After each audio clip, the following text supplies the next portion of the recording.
Saya pernah membaca kisah kecil Imam Al-Ghazali. Suatu subuh pernah mengajarkan ilmu di sebuah masjid, mengajarkan ayat-ayat Allah kepada jamaahnya. Setelah selesai mengajar, salah satu di antara jamaahnya mengangkat tangan dan bertanya, "Ya Syekh, saya ingin bertanya. Di dalam Al-Quran Allah Subhanahu wa Ta'ala berfirman, Kulla yawmin huwa fi sya'n. Setiap hari Allah sibuk. Maka saya ingin bertanya, Masya'Allahil yawm. Apa kesibukan Allah pada hari ini?" Kemudian Imam Al-Ghazali merasa ini pertanyaan belum pernah beliau dengar, dan beliau mengatakan, "Beri saya waktu hatta ghad, sampai besok." Kemudian malamnya Imam Al-Ghazali mencoba untuk mencari jawabannya dari ayat, dari hadis, dari pendapat para ulama, tidak menemukan jawaban apa kesibukan Allah hari ini. Hari kedua setelah selesai mengajar di sholat subuh, orang itu bertanya lagi, "Ya Syekh, apa kesibukan Allah hari ini yang Allah sebutkan kulla yaumin huwa fi sya'an?" Kata Imam Al-Ghazali, "Beri saya waktu 1 hari lagi." Maka setelah 3 kali berturut-turut, malamnya sebelum mengajarkan ilmu setelah subuh, Imam Al-Ghazali sebelum tidur sholat 2 rakaat. Kemudian sholawat kepada Nabi. Kemudian berdoa kepada Allah agar diberikan faham apa maksud dari kulla yaumin huwa fi sya'an. Setelah itu Imam Al-Ghazali tidur. Di dalam tidurnya Imam Al-Ghazali bermimpi ketemu dengan Rasulullah SAW. Kemudian di dalam mimpi itu Nabi mengajarkan kepada Imam Al-Ghazali, "Wahai Aba Hamid, wahai Muhammad, apa yang ditanyakan kepadamu oleh orang itu?" Kemudian orang itu, Imam Al-Ghazali menjawab, dia bertanya tentang makna kulla yaumin huwa fi sya'an ya Rasulullah. Kemudian Rasulullah mengatakan, "Jawablah kepada dia, setiap hari Allah sibuk membukakan pintu ampunan untuk hambanya yang berbuat dosa di siang hari dan diampuni di malam hari. Yang berbuat dosa di malam hari diampuni di siang hari. Setiap hari Allah sibuk membukakan rahmat bagi hamba-hambanya yang menginginkan rahmat Allah. Setiap hari Allah bertanya, hal min ta'ib, hal min bihajah." Dan setiap hari Allah mengangkat derajat satu kaum dan merendahkan derajat kaum yang lain. Sampaikan jawaban itu kepada orang yang bertanya. Bangun dari tidur, Imam Al-Ghazali sangat senang, merasa sudah mendapatkan jawaban yang luar biasa langsung dari Rasulullah melalui mimpi. Selesai sholat subuh, Imam Al-Ghazali mengajarkan ilmu seperti biasanya. Lalu di akhir Imam Al-Ghazali bertanya, "Di mana orang yang kemarin bertanya kepada saya tentang ayat Al-Quran?" Orang itu mengangkat tangan, "Saya ya Syekh, coba ulang pertanyaanmu." Dia mengulang pertanyaannya. Kemudian Imam Al-Ghazali menjawab dengan lancar, persis seperti yang diajarkan di dalam mimpi beliau. Setelah selesai Imam Al-Ghazali menjawab, orang tersebut mengatakan, "Ya Syekh, banyak-banyaklah berselawat kepada orang yang telah mengajarkan itu kepada Anda di dalam mimpi." Imam Al-Ghazali kaget. Bagaimana dia tahu isi mimpi saya? Bagaimana dia mengerti apa yang saya alami? Bagaimana dia tahu dari mana jawaban itu saya dapatkan? Kemudian Imam Al-Ghazali mengatakan, bisa jadi seseorang mengajarkan fikih kepada orang yang lebih faqih daripada dia. Bisa jadi seseorang mengajarkan Al-Quran kepada orang yang lebih aqra daripada dia. Bisa jadi seseorang mengajarkan ilmu kepada orang yang lebih alim daripada dia. Jadi saya di sini adalah seseorang yang sedang belajar dan hanya mendapatkan kesempatan yang sangat langka bisa berbicara di hadapan guru-guru saya, teladan-teladan dan inspirasi saya dan inspirasi kita semuanya. Saya ketika mendengar cerita dari Ustadz Firman tentang perjuangan Kanda Buya Muhammad Ghazali, bagaimana awal-awal IBS ini dibangun 2008 ya Ustadz, Masya Allah. Saya merasa bahwa apa yang dilakukan di 2008 itu adalah sebuah karya yang mungkin kita tidak pernah terbayang akan sebesar ini. Tapi saya tidak melihat 2008-nya. Saya melihat adalah Ustadz Buya Muhammad Ghazali adalah wakaf ataupun buah dari pohon yang ditanam sekitar 15 atau 20 tahun sebelumnya. Beliau adalah hasil dari sebuah perjuangan dari guru beliau sebelumnya. Beliau adalah amal jariah. Beliau adalah kebaikan yang sudah diniatkan oleh guru beliau 20 atau 15 tahun sebelumnya. Dan saya yakin guru beliau bukan hanya punya satu murid, tapi punya beberapa murid, yang mungkin setiap murid itu punya karya-karya besar seperti Buya kita, Buya Muhammad Ghazali. Kemudian saya juga membayangkan dulu 23 tahun yang lalu, karena saya lulus SMA tahun 2000, ke Mesir bareng dengan Ustadz Firman tahun 2000 juga, pulangnya pun sama 2006. Walaupun lulus 2004 tapi masih betah. Jadi 2 tahun nggak mau pulang dulu walaupun udah selesai. Nunggu istri saya masih S2 juga di Al-Azhar. Jadi 2006 baru pulang. 23 tahun yang lalu, sebelum kita lulus dari pondok pesantren di Aceh, guru saya, murabi saya pernah bilang gini, "Wahai anak-anakku, Ustadz tidak melihat kalian siapa yang ranking 1 hari ini, tapi Ustadz melihat kalian siapa yang akan punya karya terbaik 15 atau 20 tahun dari sekarang. Yang paling baik di antara kalian bukan sekedar yang paling besar, yang paling tinggi nilainya hari ini, tetapi yang paling baik di antara kalian adalah yang paling besar karyanya, yang paling bermanfaat, yang paling tinggi kebermanfaatannya di antara kalian 20 tahun dari sekarang." Akhirnya semua kita tertantang nih. Ini adalah speech kelulusan yang diberikan oleh guru kita, taujihat dari guru kita. Sejak itu setengah dari kelas saya itu berangkat ke Mesir. Ada yang jalur beasiswa, ada yang jalur pribadi. Setengah dari satu kelas itu yang laki-laki semuanya ke Mesir, setengahnya. Beberapa ada yang di Eropa, ada yang di Taiwan, ada yang di Australia, ada yang di beberapa negara. Dan waktu itu Aceh mendapatkan beasiswa S2 yang sangat banyak dari pemerintah setelah tsunami di luar negeri.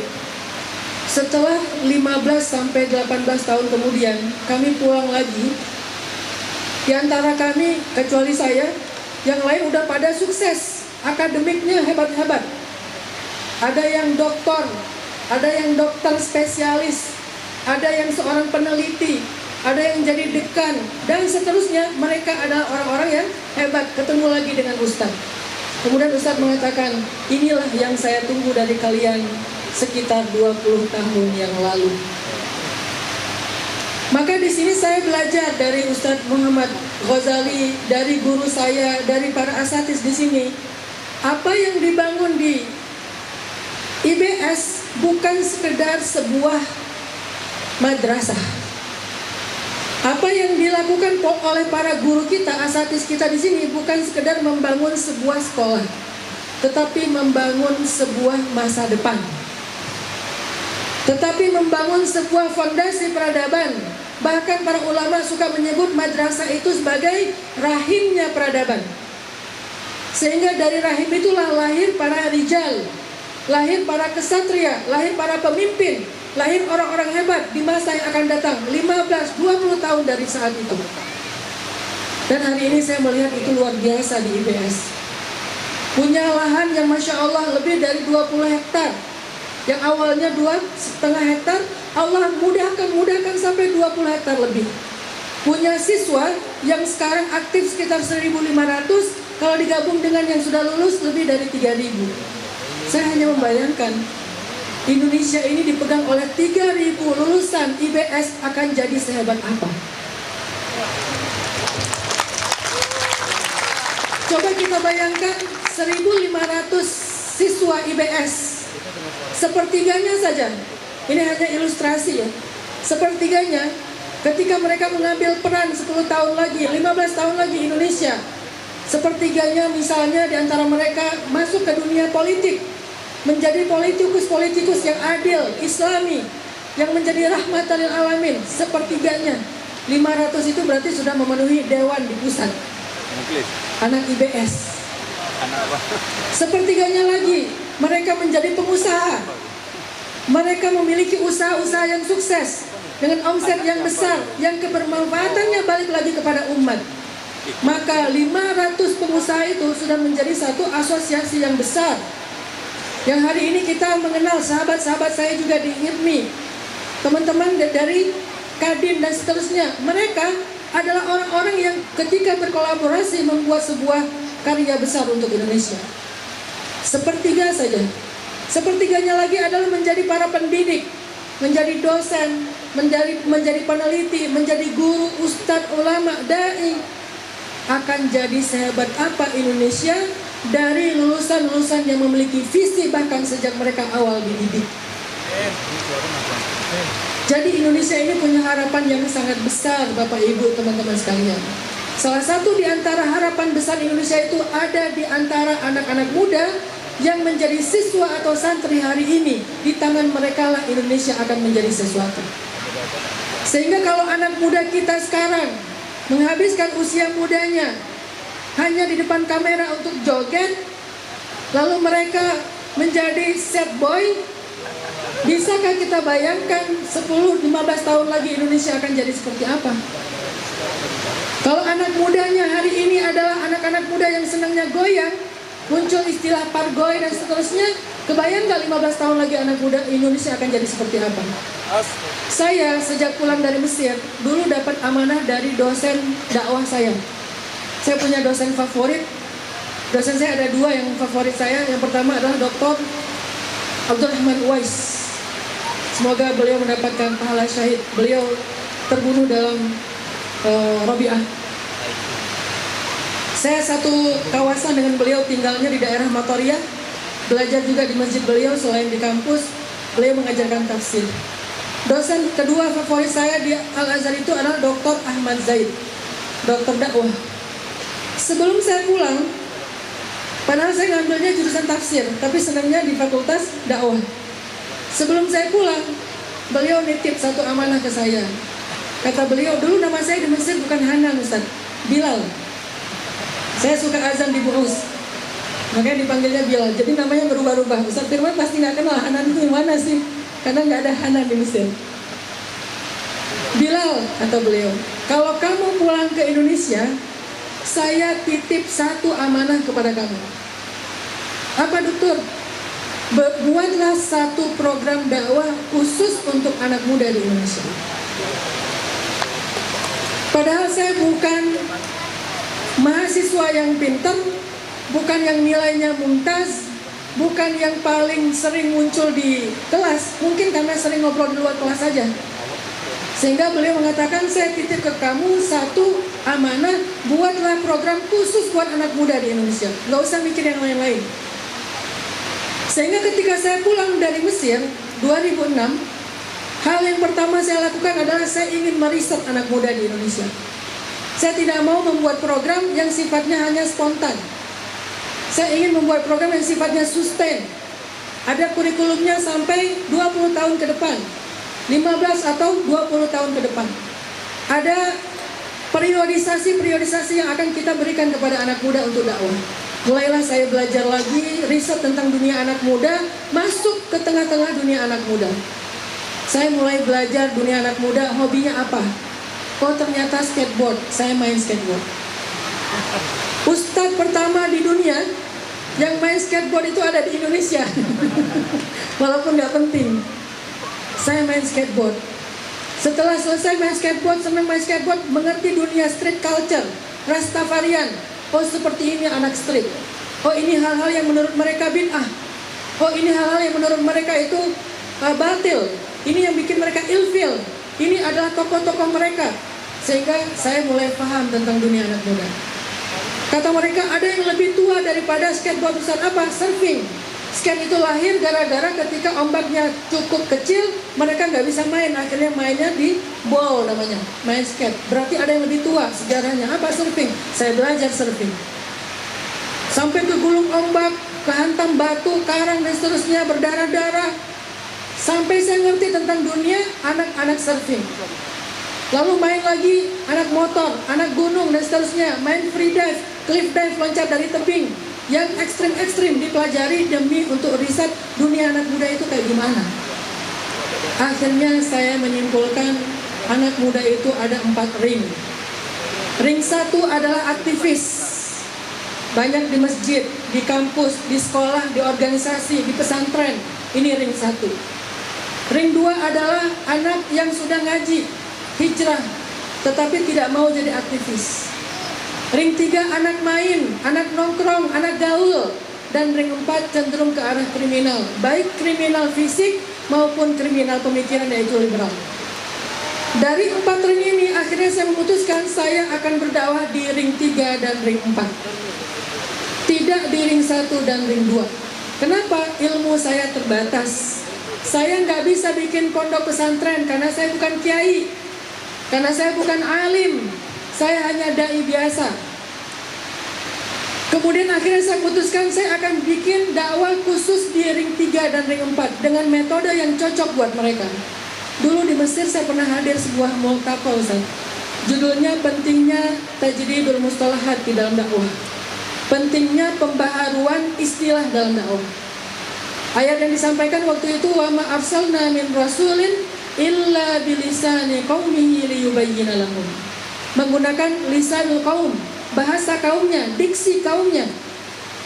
Karena kaum saya ring 3, ring 4, anak main, anak nongkrong, anak jalan, bahkan cenderung kriminal seperti geng motor, saya mencoba menerjemahkan beberapa diksi dakwah ke terjemah bahasa mereka. Mulailah ada poster sharing namanya nongkrong di masjid. 2015 belum common tren hijrah. Nongkrong di masjid. Sebagian mempertanyakan, kenapa di masjid kok nongkrong? Bukannya ibadah, bukannya i'tikaf. Saya nanya, majelis itu bahasa apa? Bahasa Arab. Bahasa Indonesianya duduk bersama-sama. Bahasa anak mudanya nongkrong, sama. Majelis, duduk, nongkrong, hanya beda terjemah. Oh iya ya, akhirnya oke, gak apa-apa. Nongkronglah di masjid. Anak muda dulu senangnya nongkrong. Nongkrong itu lifestyle. Cuman ada yang positif, ada yang belum positif. Saya nggak suka mengatakan kalimat negatif. Ada yang positif, ada yang belum positif. Yang belum positifnya apa? Nongkrongnya di beer house, nongkrongnya clubbing, nongkrongnya nonton konser, datang jungkuk. Mereka ngantri panjang tuh, Masya Allah, sampai di bandara mereka nunggu Justin Bieber. Itu nongkrongnya anak muda. Sehingga bahasa nongkrong common di telinga anak muda. Ketika kita ajak nongkrong di masjid, mereka tidak merasa ini sesuatu yang gap. Mulailah masjid ramai dengan anak-anak muda. Ring 3, ring 4. Indikasinya apa? Perempuannya tidak berjilbab, sehingga kita nyebut bahasanya cewek, sedangkan laki-lakinya tatoan. Kalau yang datang ke majelis saya waktu itu sudah hijab panjang, saya anggap metode saya belum efektif. Kalau yang datangnya nggak berjilbab, yang datangnya dandan abis, yang datangnya tatoan, insya Allah berarti sudah sesuai dengan harapan. Allah yang mendatangkan mereka. Mulailah waktu itu gerakannya pertama ke anak geng motor di Jawa Barat. Satu geng motor jumlahnya lebih dari 50.000 anggota. Ada 4 geng motor. Dan geng motor ini sudah rekrut dari sejak kelas 1 SMP sampai S3. Karena di antara mereka ada yang doktor juga, ada yang master, well educated.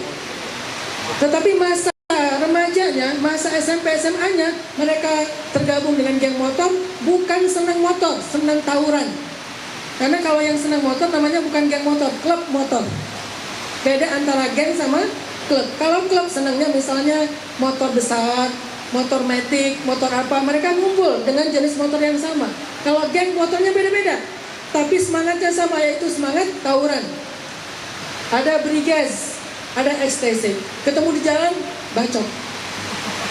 Sehingga saya merasa bahwa siapa yang mau ngajak mereka pulang ke Allah? Mereka adalah orang-orang yang rindu ingin pulang ke Allah tapi nggak tahu jalan. Karena yang ngajak mereka pulang ke Allah teriak-teriak di atas mimbar. Mereka nggak tahu jalan menuju ke mimbar. Harus ada yang menjemput mereka ke tempat mereka. Dan ternyata mereka tidak defense. Ketika kita jemput, mereka semangat untuk pulang ke Allah. Saya bikin waktu itu masih ada almarhum Ustaz Arifin Ilham, sebuah pengajian khusus anak muda namanya Briges Berzikir. Geng motor Briges Berzikir. Saya pikir paling hadir 20-30 anak, ternyata 3.000 anggota Briges ikut ngaji dengan Ustaz Arifin Ilham.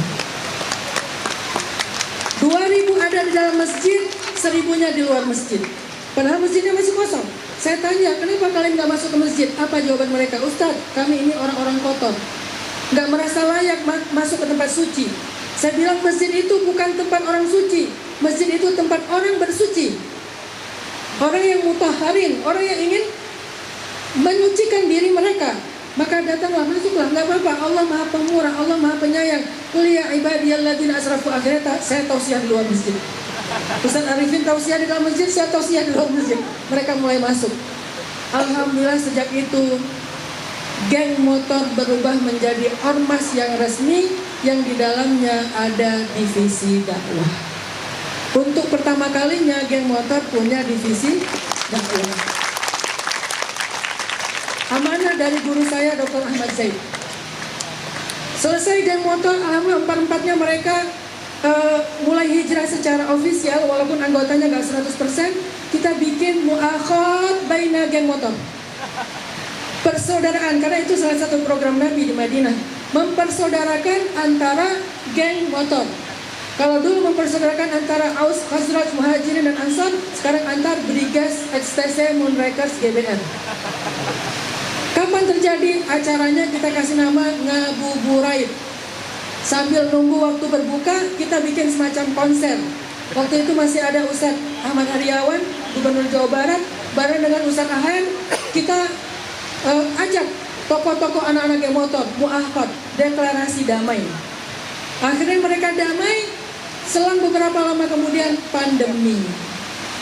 Jadi pembinaan terhadap teman-teman geng motor berhenti sejak pandemi dan kriminal mulai naik lagi. Yang terakhir Bandung cukup mencekam dengan kriminalitas. Selain geng motor, kita mencoba untuk mempersaudarakan juga supporter bola. Mu'akhad baina Bobotoh wa The Jack, wa baina Aremania wa Bonek. Mempersaudarakan di antara supporter bola. Tahukah kita berapa jumlah supporter bola itu? Karena di Riau juga, Pekanbaru juga ada. Jawa Barat, Bobotoh itu anggotanya lebih dari 3 juta orang. Karena Jawa Barat provinsi yang paling besar di Indonesia, anggota Bobotoh aja lebih dari 3 juta di seluruh Jawa Barat.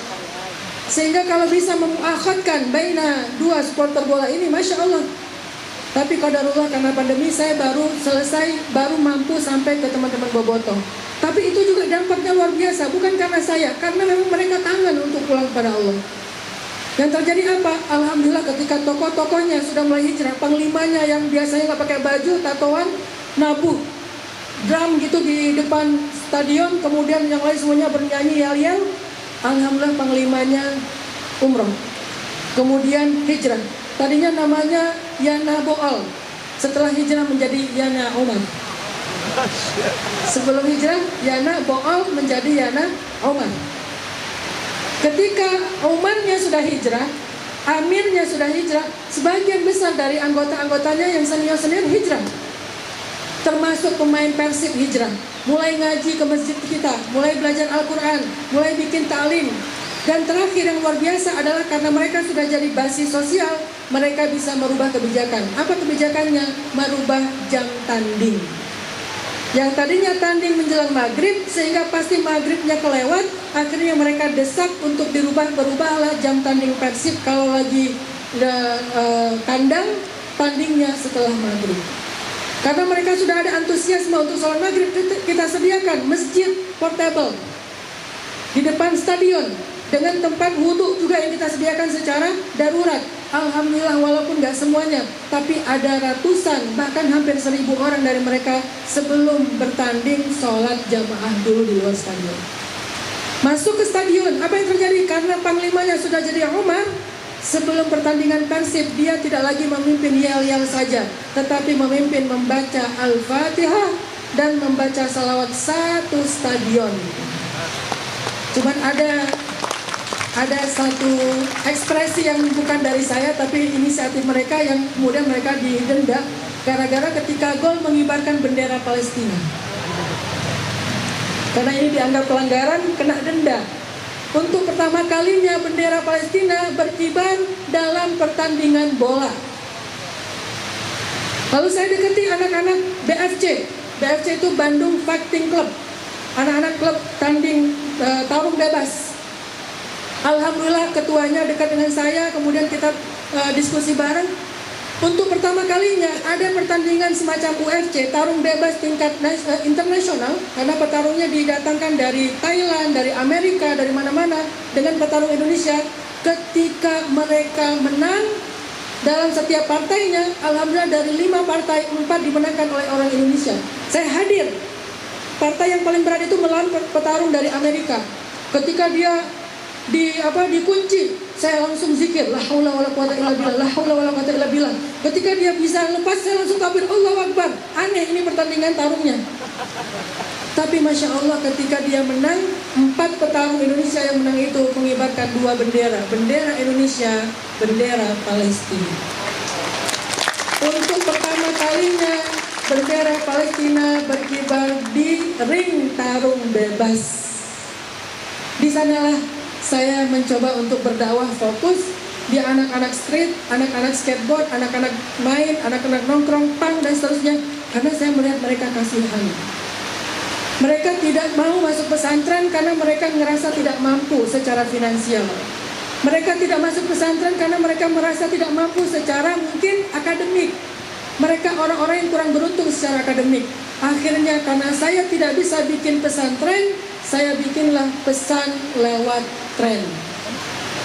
Bikinlah dakwah tren. 2015 akhirnya Indonesia mengalami sebuah fenomena, namanya fenomena tren hijrah. Bermunculanlah komunitas-komunitas hijrah di seluruh Indonesia. Kenapa Ustadz nggak bikin cabang, Ustadz? Pemuda Hijrah cabang Riau, cabang Padang dan seterusnya. Kenapa? Karena dalam metodologi membuat tren yang saya pahami, tren harus menjadi milik publik, tidak boleh menjadi milik sebuah organisasi. Sehingga pemuda hijrah sengaja disetting tidak punya cabang, tetapi gagasannya yang menjadi cabang. Kita tidak membuat cabang yayasan, tetapi membuat cabang gagasan. Afiliasinya bukan organisasi, tetapi afiliasinya adalah sebuah idealisme dan sebuah keyakinan. Akhirnya berkembanglah tren hijrah di seluruh Indonesia, sehingga namanya beda-beda. Ada yang datang ke saya, Ustaz kami ingin bikin cabang pemuda hijrah di tempat kami. Jangan, saya bilang. Saya tidak ingin membesarkan yayasan, saya ingin membesarkan gagasan. Coba bikin dengan nama kalian sendiri. Semakin variatif, semakin bagus. Tetapi punya keyakinan yang sama, yaitu keyakinan untuk pulang kepada Allah Subhanahu wa Ta'ala. Itu yang dulu saya belajar dari Dr. Ahmad Zaid. Beliau kebenaran adalah Ketua Asosiasi Dakwah Pemuda se-Afrika. Jadi beliau Ketua Asosiasi Dakwah Pemuda se-Afrika, dan saya coba walaupun nggak talaki amat, tapi seringlah duduk bareng dengan beliau, walaupun nggak mulazamah banget. Apa yang ingin saya sampaikan kepada teman-teman guru di sini adalah cobalah ajarkan visi kepada murid-murid kita. Ternyata nggak pernah saya bayangkan visi yang diberikan oleh guru saya ketika saya masih lulus pondok dulu, itu membekas sekali bagi saya, menjadi guidance saya untuk berbuat sesuatu setelah saya lulus. Dan yang diberikan juga oleh guru saya di Al-Azhar sebelum saya lulus, itu juga menjadi guidance bagi saya untuk berbuat sesuatu setelah saya lulus. Itu penting sekali. Jadi ustaz saya di pondok, dosen saya di Al-Azhar punya sebuah pesan yang sama. Saya tunggu kamu 10 tahun lagi, 15 tahun lagi, 20 tahun lagi. Kamu jadi apa? Berbuat apa? Bukan sekedar mendapatkan gelar dan ijazah. Ajarkan visi kepada anak-anak dan siswa-siswa kita. Ini juga yang kita bisa baca di dalam kisah ketika Nabiullah Ibrahim alaihissalam membangun Ka'bah bersama putranya Ismail alaihissalam. Wa id yarfa'u Ibrahimul qawa'id minal baiti wa Ismail Rabbana taqabbal minna innaka antas sami'ul alim. Apa visinya? Rabbana waj'alna muslimaini laka wa min dzurriyyatina ummatan muslimatan lak wa arina manasikana wa tub alaina innaka antat tawwabur rahim.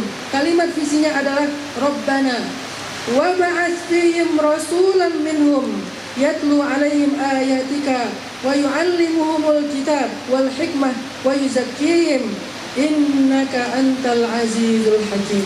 Ternyata Nabi Ibrahim sudah bicara tentang Rasulullah Muhammad sejak beliau bersama dengan Ismail. Mengharapkan, ya Allah, jadikan negeri ini berkah. Dan salah satu faktor keberkahannya, utuslah ke tengah-tengah penduduk negeri ini seorang rasulan yang mengajarkan kepada mereka kebenaran, ya Allah. Itu doa Ibrahim. Bahkan kalau kita baca sekarang di dalam beberapa penemuan arkeolog, ada penemuan satu batu yang bentuknya seperti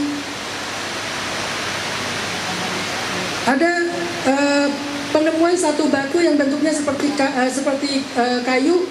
Ternyata kata para arkeolog ini adalah kayu dari kapal Nabi Nuh yang tersisa. Ada beberapa lembar kayu yang sudah menjadi fosil batu. Di salah satu lembar kayu itu, di antara sekian banyak lembar kayu, ada satu kayu yang masih utuh sekali, dan di lembar kayu itu ada tulisan Muhammad. Ternyata sejak zaman Nabi Nuh, Nabi Ibrahim, Nabi Musa, para anbiya, para rasul, nama Muhammad selalu dibicarakan. Nama Muhammad selalu disampaikan, dinubuatkan kepada pengikut mereka. Kenapa? Inilah visi. Bahwa puncak dari kemenangan tauhid, puncak dari dakwah yang paling sempurna, puncak dari risalah yang paling hebat itu ada di zaman Muhammad SAW. Itulah yang selalu disampaikan oleh para nabi. Begitu juga Nabi Muhammad. Nabi Muhammad bicara tentang gerbang Yaman. Nabi Muhammad bicara tentang Syam. Nabi Muhammad bicara tentang Istana Putih, Istana Merah, Konstantinopel, Roma, dan seterusnya. Itu semuanya adalah visi. Dan tahukah kita kapan Nabi membicarakan visi kepada umatnya, kepada sahabatnya? Justru ketika beliau masih dalam keadaan susah.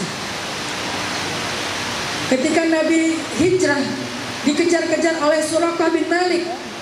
Justru ketika itu Nabi menawarkan kepada Suraqah, wahai Suraqah, gimana kamu jika memakai pakaian Raja Kisra, Raja Persia? Nabi bicara visi. Ketika menggali parit Khandak, ada batu yang tidak bisa dibelah, kemudian dengan izin Allah Rasulullah membelahnya. Maka Nabi melihat kilatan-kilatan tentang visi di masa depan. Sehingga murid-murid Rasulullah, sahabat-sahabat Rasulullah, generasi setelah Rasulullah, mereka jadikan visi Rasul sebagai guidance, sebagai kurikulum dakwah mereka. Satu persatu Allah takdirkan mereka dapatkan.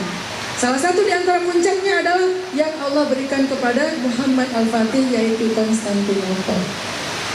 Tetapi yang menginginkan Konstantinopel bukan hanya beliau. Sejak zaman Abu Ayyub Al-Ansari sudah menginginkan Konstantinopel.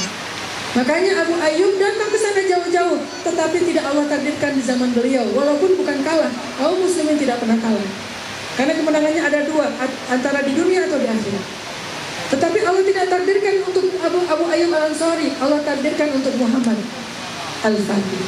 Artinya dari zaman sahabat, zaman tabi'in, tabi'ut tabi'in, sampai Umayyah, Abbasiyah, Seljuk, kemudian Ottoman, baru di tangan Muhammad Al-Fatih hal itu diwujudkan.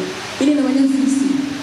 Visi apa yang sudah kita berikan kepada murid-murid kita, kepada generasi muda kita, tentang Indonesia kita, tentang hebatnya negara ini untuk memimpin dunia sebagai peradaban terhebat, karena kita adalah negara yang besar dengan jumlah penduduk dan jumlah pemuda yang paling besar. Saya beberapa kali datang ke Jepang dan dapat gosip tentang Jepang dari orang Jepang langsung. Kebenaran saya di Jepang itu ada teman yang baru converting to Islam. Ketika dia awal-awal masuk Islam, dia ikut taklim saya di Jepang. Kemudian dia nanya, Ustaz, saya baru masuk Islam, tugas saya apa? Kata saya, pertanyaan kamu seperti pertanyaan Abu Bakar ketika awal masuk Islam, tugas saya apa? Maka saya akan menjawab seperti jawaban Rasul, walaupun saya bukan Nabi. Apa? Tugas saya adalah tugas kamu, yaitu dakwah. Cobalah buat program dakwah di Jepang untuk orang Jepang, jangan untuk orang Indonesia. Karena dia orang asli Jepang. Alhamdulillah akhirnya kemarin bulan Januari saya ke Jepang, nggak sengaja ketemu dengan beliau lagi, dan beliau sudah menjadi imam masjid Jepang dan sudah bikin taklim untuk warga Jepang yang ingin belajar Islam. Jadi kemanapun kita pergi, ajarkan visi, ajarkan sebuah hope, ajarkan sesuatu yang besar, sehingga itu bisa menjadi warisan. Dan itu yang dilakukan oleh gurunda kita, Buya Muhammad Ghazali. Visi dengan IBS-nya, visi dengan Al-Ihsan Boarding School-nya, visi dengan apa yang ada di sini. 3.000, 1.500 siswa IBS adalah tentang Indonesia 20 tahun dari sekarang. Mudah-mudahan dari IBS lahirlah para pemimpin-pemimpin peradaban, para ulama, para pemimpin-pemimpin yang adil, yang rahmatan lil alamin, orang-orang hebat yang menginspirasi, influencer terhadap orang tentang kebaikan-kebaikan, insyaallah. Barakallahu fikum. Saya ingin mengucapkan selamat kepada IBS dan Al-Ihsan Boarding School untuk 15 tahun yang luar biasa, khususnya kepada Gurunda Buya Muhammad Ghazali. Saya juga ingin belajar setelah ini kepada Gurunda banyak hal yang saya kayaknya butuh dari Gurunda, karena saya lagi membangun sekolah juga kecil, namanya Pesan Underscore Tren. Orang kalau baca dikirain pondok pesantren, padahal bukan. Kita punya SD namanya Sekolah Rimba Indonesia, gratis 100% untuk yang mampu dan yang kurang mampu, sama. Jadi yang bermobil gratis, yang jalan kaki gratis, karena konsepnya emang pengen sekolah gratis. Kemudian ini udah angkatan ketiga, tahun ini saya pengen insya Allah meluncing SMA-nya, namanya 20 Mind Sociopreneur High School. 20 Mind itu diambil dari Success Before 20, untuk melahirkan calon sociopreneur, bukan entrepreneur. Karena entrepreneur tentang how to generate the money, tapi sociopreneur how to give the value. Kita ingin impactful kepada masyarakat. Akhirnya tahun ini insya Allah kita akan launching sekolah sociopreneur pertama yang ada di Indonesia. Sekolah entrepreneur udah banyak, sekolah pesantren masya Allah luar biasa, tapi sekolah sociopreneur rasanya yang formal belum ada. Di luar negeri udah banyak, ada Asoka, ada Change Maker, ada banyak sekali, tetapi di Indonesia kayaknya belum ada yang resmi. Jadi ini insya Allah mohon banyak bimbingan juga dari Buya, semoga ini juga menjadi salah satu rahim peradaban. Sekali lagi selamat buat IBS, semoga ini menjadi kebaikan buat umat, kebaikan buat Indonesia. Barakallahu fikum. Wassalamualaikum warahmatullahi wabarakatuh.